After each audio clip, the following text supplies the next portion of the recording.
ഇഴഞ്ഞു കിടക്കുന്ന കുറെ കാര്യങ്ങളുണ്ട്. അതിപ്പോ സന്തോഷവും സങ്കടവും എല്ലാം ആ ഒരു ഉദ്ദേശിക്കുന്ന മീനിങ് അതാണ്. ഓക്കെ, അതാണ് സിനിമയുടെ ടൈറ്റില്. ഫെബ്രുവരി 7th റിലീസ് ആവുന്നു. ഓക്കെ, അപ്പൊ ഇപ്പൊ ഓൾറെഡി പാട്ടിനൊക്കെ മറ്റു പാട്ടിനാണ് ടീസറാണ് ഇപ്പൊ 2 മില്യൺ എത്തിയിരിക്കുന്നത്. അപ്പൊ ട്രെയിലർ ഉടനെ ഇനിയിപ്പോ ഉണ്ടാവുമല്ലോ റിലീസ് ഒക്കെ അല്ലേ? ഓക്കെ, ശരി. അപ്പൊ നമ്മൾ അങ്ങനെ സിനിമയുടെ വിശേഷങ്ങൾ കാര്യങ്ങളെല്ലാം പറഞ്ഞു. ഇനി നമുക്ക് ഇക്കയുടെ അടുത്തും ഡൈനയുടെ അടുത്ത് നമുക്ക് ഒരു സെഗ്മെന്റിലേക്ക് പോവാം. സുന്ദരി നീയും സുന്ദരി ഞാനും എന്റെ ഒരു സെഗ്മെന്റ്. യെസ്, അങ്ങനെയൊക്കെ ഉണ്ട്. നോക്കട്ടെ. ഓക്കെ, അപ്പൊ നമ്മൾക്ക് സെഗ്മെന്റിലേക്ക് പോവാം. സെഗ്മെന്റിൽ രണ്ടുപേരും ഐശ്വര്യപൂർണ്ണമായിട്ട് ഇതൊക്കെ അങ്ങ് വാങ്ങിച്ചോളൂ. പെന്നും ബോർഡും കാര്യങ്ങൾ ഇറേസറും ഒക്കെയാണ്. നിങ്ങളുടെ മനപ്പൊരുത്ത് അല്ലെങ്കിൽ പരസ്പരം എത്രത്തോളം അറിയാം, ഇതൊക്കെയാണ് ഇന്നിപ്പോ നോക്കാൻ പോണേ. ഒരുമിച്ച് ജീവിക്കാൻ തുടങ്ങിയിട്ട് അതൊക്കെ നമുക്ക് നോക്കട്ടെ. നമുക്ക് പരാജയപ്പെടുവോ എങ്ങനെ വേണേലും അത് പിടിച്ചോളൂ. എങ്ങനെയാണേലും എത്ര വർഷമായി കല്യാണം കഴിഞ്ഞിട്ടിപ്പോ? അത് ഞങ്ങള് പറയില്ല. അതെന്താ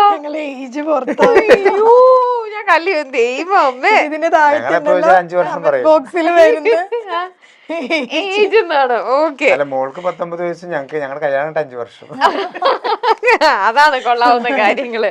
ഓക്കെ, അപ്പൊ എന്തായാലും കല്യാണം കഴിഞ്ഞു. പരസ്പരം നിങ്ങൾക്ക് എത്രത്തോളം മനസ്സിലായി, എന്തൊക്കെയാ നിങ്ങളുടെ അങ്ങോട്ടും ഇങ്ങോട്ടുള്ള ഇഷ്ടങ്ങളും കുറവുകളും ഒക്കെ അറിയാവോ എന്നറിയാനുള്ള ചെറിയ ഒരു game made for each other. ഒന്നും നടക്കില്ല. കോപ്പി അടിച്ചു കഴിഞ്ഞാൽ അപ്പൊ പനിഷ്മെന്റ് ആണ്. പിന്നെ ബാക്ക് ടു ബാക്ക് പനിഷ്മെന്റ് ഒരു തരത്തിലും നിങ്ങൾ തമ്മിൽ ചേരുന്നില്ല എന്നുണ്ടെങ്കിൽ പനിഷ്മെന്റ് വേറെ ഉണ്ടാവും.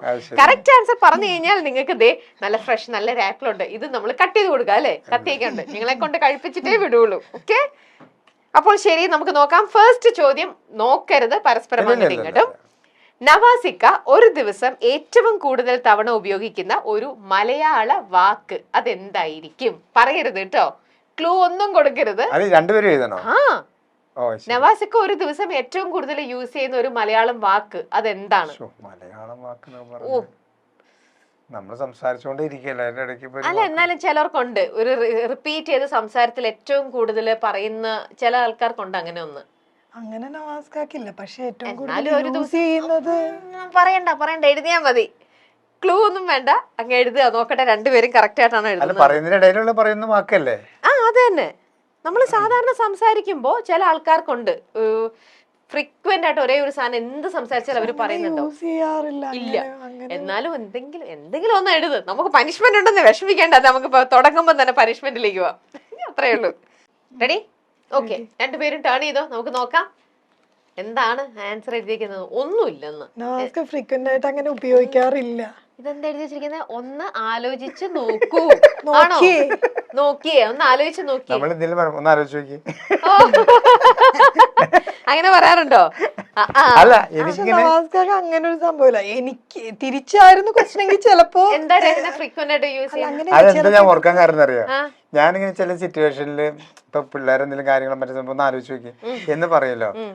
അത് കഴിഞ്ഞ് കല്യാണം കഴിഞ്ഞ് കുറെ നാൾ ഇത് തിരിച്ചിങ്ങനെ അടിക്കാൻ തുടങ്ങി. ഒന്ന് ആലോചിച്ച് നോക്കിയത് അത് നമ്മുടേന്നുള്ള ചില സാധനങ്ങൾ അങ്ങനെ കിട്ടും. അത് ശരിയാ, ചില ആൾക്കാർക്കുണ്ട്. ചില ആൾക്കാർക്ക് ഓക്കെ എന്ത് പറഞ്ഞാലും ഓക്കെ ഓക്കെ ഓക്കെ. ചിലർ മനസ്സിലായില്ലേ ഞാൻ പറയുന്ന കാര്യമാണ് കേട്ടോ. അപ്പൊ അതങ്ങനെ ചെയ്യണോട്ടോ. ചില ആൾക്കാർ ഒരുപാട് നോക്കി സംസാരിക്കില്ല. അപ്പൊ അതുകൊണ്ട് തന്നെ നമുക്ക് ഒരു വാക്കുകളും നമുക്കിങ്ങനെ റിപ്പീറ്റഡ് ആയിട്ട് തോന്നുന്നു, ബോറടിക്കില്ല. ഇപ്പൊ നവാസ്ക എന്ന് പറഞ്ഞല്ലോ, അതുകൊണ്ടാണ് എന്റെ മനസ്സിൽ കിടക്കുന്ന ചില സാധനം ഞാൻ പറയും. രേനക്ക് അത് ഓർത്ത് വെക്കണം എന്നില്ല. അങ്ങനെയൊന്നും ഇല്ല. ഓക്കെ, ശരി. അപ്പൊ എന്തായാലും നമ്മൾ അങ്ങനെ യൂസ് ചെയ്യുമ്പോൾ മറ്റുള്ളവർക്കാണല്ലോ ഒരു ബോറിംഗ് ആയിട്ട് തോന്നുക. ഇപ്പൊ ശരിക്കും ഇവിടെ പനിഷ്മെന്റ് കൊടുക്കേണ്ടത് രഹനയ്ക്കായിരുന്നു. പക്ഷെ എന്റെ കയ്യിൽ നിൽക്കുന്ന പനിഷ്മെന്റ് വന്നിരിക്കുന്നത് വെച്ച് നോക്കുമ്പോ നവാസിക്ക് തന്നെ നവാസിക്ക് അത് ഏറ്റെടുത്തോളൂ ഭാര്യയ്ക്ക് വേണ്ടിയിട്ട്. വേറൊന്നുമല്ല, നമ്മുടെ ഈ ഷോയുടെ പേരെന്ന് പറയുന്നത് സുന്ദരി നീയും സുന്ദരം ഞാനുമാണ്. ഓക്കെ, അപ്പൊ നവാസിക്ക രഹനനെ നോക്കിയിട്ട് അതങ്ങ് പറയണം. സുന്ദരി നീയും സുന്ദരൻ ഞാനും. പാട്ട് പാടിയിട്ട് ആ പാട്ടങ്ങ് പാടിയാ പോരെ? പാട്ടങ്ങ് പാടിയാ മതി. എന്നെ നോക്കണം കേട്ടോ. സുന്ദരി നീയും സുന്ദരൻ ഞാനും ചേർന്നിരുന്നാൾ പെരുന്നാള്. ഇത് പാടാറുണ്ട് വീട്ടിലിടയ്ക്കെങ്കിലും അല്ലേ? ഇൻസ്റ്റന്റ് ആയിട്ട് പെട്ടെന്ന് നമ്മുടെ പണി ജോലി അതല്ലേ. അപ്പൊ എല്ലാം കറക്റ്റ് ആയിട്ട് വന്നു. ഓക്കെ, അപ്പോൾ അടുത്ത പ്രാവശ്യം ഇനി നോക്കട്ടെ. പനിഷ്മെന്റ് കറക്റ്റ് ആയിട്ട് വന്നു കഴിഞ്ഞാൽ റെയ്നയ്ക്കായിരിക്കും കേട്ടോ അടുത്തത്. ഓക്കെ, നെക്സ്റ്റ് ചോദ്യം. രഹനയുടെ ജീവിതത്തിലെ ഏറ്റവും വലിയ ഭാഗ്യമെന്ന് സ്വയം ചിന്തിക്കുന്ന ഒരു കാര്യം. രഹനയുടെ ജീവിതത്തിലെ ഏറ്റവും വലുതെന്ന് സ്വയം ചിന്തിക്കുന്ന ഒരു കാര്യം. രണ്ടുപേരും എഴുതണം. അതെന്താണെന്ന് രഹന ഇടയ്ക്കിടയ്ക്കും പറഞ്ഞിട്ടുണ്ടാവും, അല്ലെങ്കിൽ അതെന്താണെന്നാണ് നവാസിക്ക് തോന്നുന്നത്. രഹനയുടെ ജീവിതത്തിലെ ഏറ്റവും വലിയ ഭാഗ്യം എന്ന് രഹന ചിന്തിക്കുന്ന ഒരു കാര്യം ഉണ്ടാവും. എന്റെ ഭാഗ്യാണ് എന്റെ ജീവിതത്തിൽ ഇങ്ങനെ സംഭവിച്ചതെന്നൊക്കെ നമ്മളിടയ്ക്ക് പറയില്ലേ, അതെന്തെന്നാണ്? നവാസിക്കിനെ കല്യാണം കഴിച്ചതാണോ? എന്താണ്? അതങ്ങ് എഴുതിക്കോളുക. രഹന എഴുതി കഴിഞ്ഞു രഹനയുടെ ഭാഗ്യം എന്താണെന്ന്.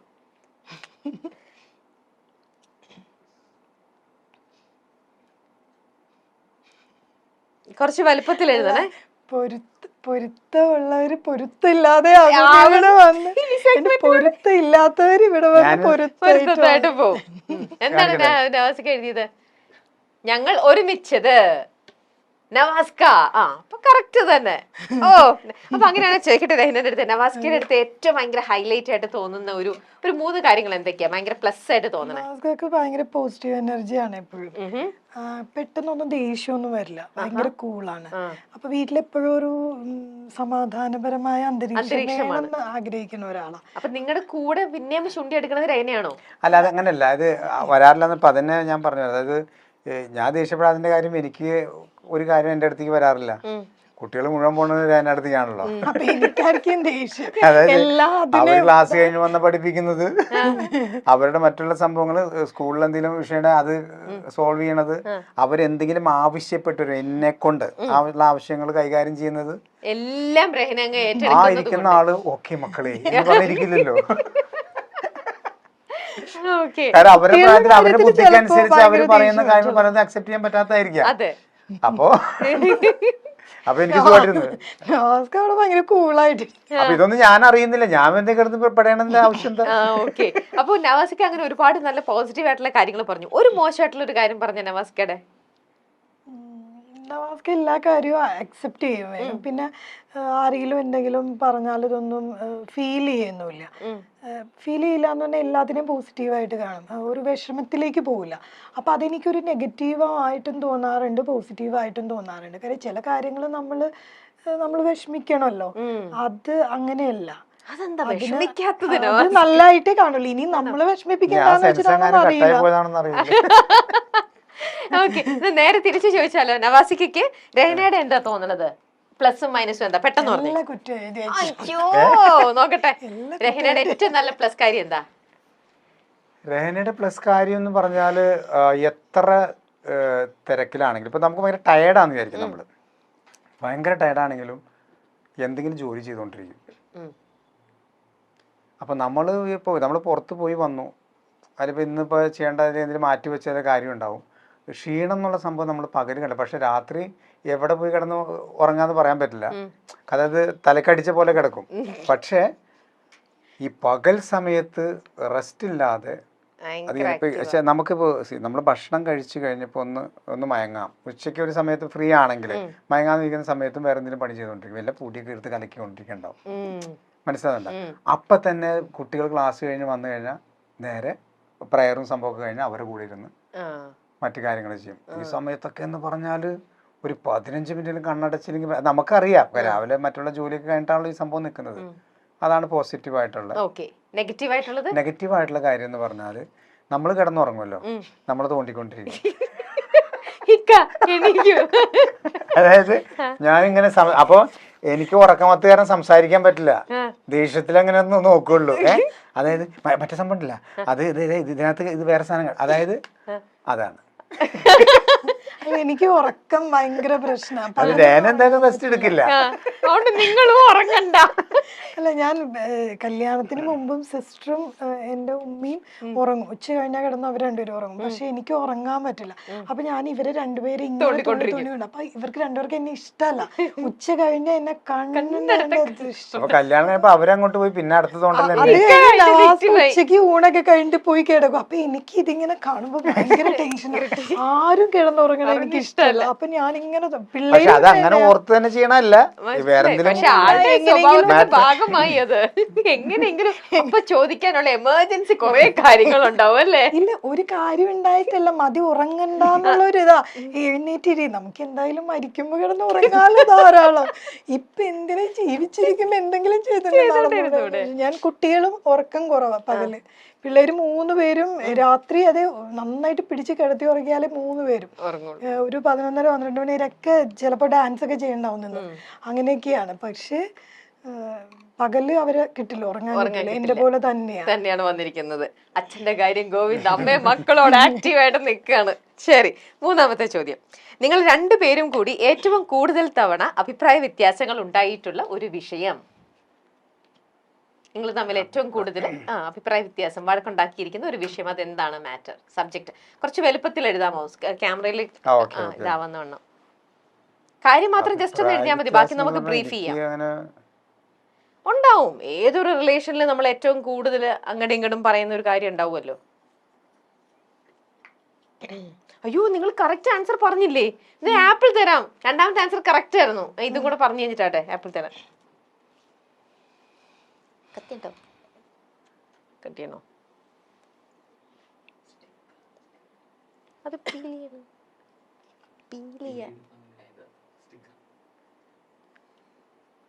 എഴുതി കഴിഞ്ഞോ? ഓക്കെ, ടേൺ ചെയ്തോ, നോക്കട്ടെ. അഭിപ്രായ വ്യത്യാസം ഉണ്ടാവുന്നത് കുട്ടികളുടെ സ്റ്റഡീസിന്റെ കാര്യത്തിൽ. ഒരേ കാര്യം ഗ്രാമർ തെറ്റിച്ച് പറയും. എന്താണ് ഒരേ കാര്യം ഗ്രാമർ തെറ്റിച്ച് പറയുന്നത്? അതായത് ഞാനിപ്പോ ഒരു കാര്യം പറയും, അതിനെനിക്ക് അവൾ ഉദ്ദേശിച്ചിട്ടുണ്ടാവുക, പക്ഷെ പറയുന്ന ഒരു എക്സാമ്പിൾ ഇട്ട് പറഞ്ഞേക്ക, എങ്ങനെയാന്ന് നോക്കട്ടെ. നിങ്ങളുടെ കോൺവെർസേഷൻ പോലെ തന്നെ പറ. അല്ല, ഇപ്പൊ ഇത് തന്നെയാണ് സെയിം കാര്യം. ഞാനുണ്ടല്ലോ കുട്ടികളെ പഠിപ്പിക്കുകയാണെങ്കിൽ ഭയങ്കര പെർഫെക്ഷൻ ആയിട്ട് ചെയ്യും. അപ്പോ അതിനെ സപ്പോർട്ട് ചെയ്തായിരിക്കും നവാസ്ക സംസാരിക്കുക.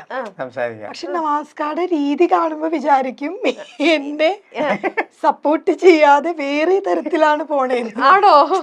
അല്ല, ഉദാഹരണം അത് പറയാൻ പറ്റില്ല. ഇപ്പൊ എന്തെങ്കിലും വിഷയങ്ങൾ വന്ന് പറഞ്ഞു കഴിയുമ്പോ ഞാൻ ചൂടാവും. ഇപ്പൊ അങ്ങനെ പിള്ളേരുടെ അടുത്ത് പോയിട്ട് അതെന്താണ് അങ്ങനെ സംഭവിച്ചതെന്ന് പറയുമ്പോ നീ അത് ശ്രദ്ധിക്കണ്ടേ എന്ന് പറഞ്ഞിട്ട്, അത് ശ്രദ്ധിക്കേണ്ടതെന്ന് പറഞ്ഞാൽ നല്ല മൈൻഡിലാണ് നമ്മൾ പറയണത്. അപ്പൊ എന്നോടൊരു കാര്യം പറഞ്ഞിട്ട് അവർ ഉപദേശിക്കാനാണല്ലോ എന്റെ അടുത്ത് പറഞ്ഞേക്കണത്. മനസ്സിലാണ്ട? അതൊക്കെ എന്റെ മനസ്സിലുണ്ടെങ്കിലും എന്റെ ടോണിൽ ചിലപ്പോ ഇത് ഗ്രാമർ മാറിയിട്ട് എനിക്ക് വരും. അപ്പൊ ഞാൻ വിചാരിക്കും അത് ശരി, അവര് ചെയ്തു വെച്ച കാര്യത്തിന് എനിക്കാണോ കംപ്ലൈന്റ്. പക്ഷെ നവാസ്ക എന്റെ അടുത്ത് വഴക്ക് പറഞ്ഞിട്ട് പറയുന്ന കാര്യം അവരെ ഇരിക്കും. പക്ഷെ കുട്ടികളൊന്നും പറയില്ല. പിള്ളേരും പറയുന്ന കേൾക്കുമ്പോ വിചാരിക്കും എന്നെ പറഞ്ഞത്. അപ്പൊ നവാസ്ക പോയി കഴിയുമ്പോ കണ്ട സമാധാനമായില്ല, വല്ല കാര്യം ഉണ്ടോ എന്ന് പറയും ഇവരെന്റെ അടുത്ത്. അപ്പൊ എനിക്ക് ഭയങ്കര ദേഷ്യം ഒരു കാര്യം എന്താ വെച്ചാൽ ഇത്രയും ചെയ്തു വെച്ച് അത് കഴിഞ്ഞ് ഞാൻ നവാസ്ക അടുത്ത് എന്നിട്ട് ഒരു ഹിന്ദു പരിപാടിയെ കാണിച്ചു നവാസ്ക പറയും ഞാൻ നിന്നെ സപ്പോർട്ട് ചെയ്തല്ലേ സംസാരിച്ചേ. പക്ഷെ കുട്ടികൾക്കും എനിക്ക് മനസ്സിലായിട്ടില്ല അതൊരു അടവാണോന്നും അറിയാൻ പാടില്ല. ലാംഗ്വേജ് ഇവർക്ക് ആർക്കും ഒന്നും മനസ്സിലാവുന്നില്ല. എന്തായാലും മുമ്പത്തെ ഇത് ആൻസറും അപ്പൊ കറക്റ്റ് ആയിട്ട് തന്നെ കൊടുക്കാം. പ്രേക്ഷകർക്ക് ഏറെ പ്രിയപ്പെട്ട താരദമ്പതികളാണ് നവാസും രഹനയും. സ്ക്രീനിലൂടെയായി തുടങ്ങിയ സൗഹൃദവും പ്രണയവും ജീവിതത്തിലും നിലനിർത്തുകയാണ് ഇരുവരും. അടുത്തിടെ റെഡ് കാർപ്പറ്റിൽ ഇരുവരും അതിഥികളായും എത്തിയിരുന്നു. പ്രണയത്തെക്കുറിച്ചും വിവാഹത്തെക്കുറിച്ചും വിവാഹശേഷമുള്ള ജീവിതത്തെക്കുറിച്ചും ഒക്കെ ഇരുവരും തുറന്ന് സംസാരിക്കുകയാണ്. മക്കളുടെ കാര്യങ്ങളുമൊക്കെയായി ആകെ തിരക്കുള്ള ജീവിതമാണെന്നാണ് രഹന പറയുന്നത്. ഒരു കാലത്ത് മലയാള സിനിമയിൽ നായികയായും സഹനടിയായും സജീവമായിരുന്നു രഹന നവാസ്. നടനും മിമിക്രി ആർട്ടിസ്റ്റുമെല്ലാമായ കലാഭവൻ നവാസാണ് രഹനയെ വിവാഹം ചെയ്തത്. കുടുംബജീവിതത്തിലേക്ക് കടന്നതോടെ രഹന അഭിനയം ഉപേക്ഷിക്കുകയായിരുന്നു. ഒരു കാലത്ത് വിവാഹം കഴിഞ്ഞാൽ നടിമാർ അഭിനയം ഉപേക്ഷിച്ച് കുടുംബജീവിതത്തിലേക്ക് ഒതുങ്ങുക സ്ഥിരം കാഴ്ചയാണ്. കഴിഞ്ഞ കുറച്ചു കാലങ്ങളായിട്ടാണ് ഇതിന് മാറ്റങ്ങൾ വന്നു തുടങ്ങിയത്. നവാസിന്റെയും രഹനയുടെയും പ്രണയ വിവാഹമായിരുന്നു. സിനിമ തന്നെയാണ് വിവാഹത്തിലേക്ക് ഇരുവരുടെയും സൗഹൃദം എത്തിക്കാൻ കാരണമായത്. വളരെ വർഷങ്ങൾക്ക് ശേഷം രഹനയുടെ മുഖം വീണ്ടും ബിഗ് സ്ക്രീനിൽ തെളിയാൻ ഒരുങ്ങുകയാണ് എന്ന വിശേഷം കൂടി ഇപ്പോഴുണ്ട്. കലാഭവൻ നവാസ് പ്രധാന വേഷം ചെയ്യുന്ന ഇഴ എന്ന ചിത്രത്തിലാണ് രഹനയും അഭിനയിച്ചത്. നവാസിന്റെ ഭാര്യ റോള് തന്നെയാണ് രഹനയ്ക്ക്. വിവാഹശേഷം ആദ്യമായി ഇരുവരും ഒന്നിച്ച് അഭിനയിക്കുന്ന സിനിമ കൂടിയാണ് ഇത്. മക്കൾക്ക് താനില്ലാതെ ഒന്നും പറ്റില്ല എന്നാണ് രഹന പറയുന്നത്. അതേസമയം ഇവരുടെ ഇഷ്ടങ്ങളും ഇഷ്ടാനിഷ്ടങ്ങളും ഒക്കെ കണ്ട് പ്രേക്ഷകരും ഞെട്ടിയിരിക്കുകയാണ്. മൂത്ത മകൾ BSCക്കാണ്. എന്നാൽ തങ്ങൾ പറയുന്നത് നഴ്സറിയിലാണെന്നാണ്. തങ്ങളെ കാണുമ്പോഴൊക്കെ ആളുകൾ ഞെട്ടുകയാണ്. എല്ലാവരും ചോദിക്കുന്നത് ഇത്രയും വലിയ കൊച്ചാണോ എന്നാണ്. എന്താ പ്രശ്നം? രൂപം കൊണ്ട് നമ്മളെ കാണുമ്പോൾ തോന്നുന്നതാണ് തനിക്കൊരു വാല്യൂ ഇല്ല വീട്ടിൽ. കാരണം ഇങ്ങനെ കുക്ക് ചെയ്യുക, മക്കളുടെ കാര്യമൊക്കെ നോക്കുക, ഇങ്ങനെയാണ്.